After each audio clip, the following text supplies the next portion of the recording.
10 வருஷமா இங்க தான்ப்பா இருக்கிறேன், எனக்குன்னு யாருமே இல்லப்பா, தூக்கி போட்டால நான் அனந்த போனாம தான்ப்பா தூக்கி போடணும்னு சொல்லிட்டு சொன்ன தாத்தாவை பார்த்து என் மனசே ரொம்ப கஷ்டமாயிடுச்சுங்க. ரீசெண்டா பாத்தீங்கன்னா நானே என் ஃப்ரெண்டும் வெளியில போலாம்னு சொல்லிட்டு போயிருந்தேங்க. அப்பதான் கோயில் அடிவாரத்துல ஒரு தாத்தா உட்காந்துருக்க மாதிரி இருந்துச்சு. சரி வண்டியை கிட்ட எடுத்துட்டு போயிட்டு அவர்கிட்ட பேச ஆரம்பிச்சேங்க. என்ன தாத்தா எதாச்சும் சாப்பிடுறீங்களா தாத்தான்னு சொல்லிட்டு கேட்டேங்க. காலைல இருந்து எதுவுமே சாப்பிடாம தான் தம்பி இருக்கிறேன், எதனா இருந்தா வாங்கிட்டு வாப்பான்னு சொல்லிட்டு சொன்னாங்க. சரி நானும் பக்கத்துல இருக்க கடைக்கு போயிட்டு எதனா வாங்குவோன்னு சொல்லிட்டு அங்க போயிட்டு அவருக்கு தேவையானதெல்லாம் வாங்கிட்டு அங்க இருந்து நானும் கிளம்பிட்டேங்க. அதுக்கப்புறம் அந்த தாத்தாட்ட கொடுத்தோன்னே அதை பார்த்து ரொம்ப சந்தோஷமாயிட்டாருங்க. சரி தாத்தா உங்களுக்கு யாருமே இல்லையா தாத்தான்னு சொல்லிட்டு கேட்டாங்க. எனக்குன்னு பொண்ணு பையன் எல்லாம் இருந்தாங்கப்பா, இப்ப யாரும் இல்லப்பா, 2 பேருமே இறந்துட்டாங்க, என் மனைவி இறந்துட்டாங்கப்பா, வீட்டுல எனக்குன்னு பாத்துக்கிறதுக்கு யாரும் இல்லப்பா, அதனாலதான்ப்பா இந்த கோயிலே கதின்னு சொல்லிட்டு வந்துட்டுன்னு சொல்லிட்டு சொன்னாருங்க. இது கேட்கும் போதே எனக்கு ரொம்ப கஷ்டமாயிடுச்சுங்க.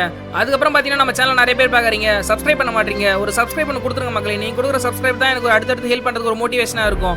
அதுக்கப்புறம் நானும் என்கிட்ட இருக்கிற காசை கொஞ்சம் அவர்கிட்ட கொடுத்துட்டு சரிங்க தாத்தா இந்த செலவுக்கு வச்சுக்கோங்க, உடம்பு பாத்துக்கன்னு சொல்லிட்டு நானும் அங்கிருந்து கிளம்பிட்டேங்க.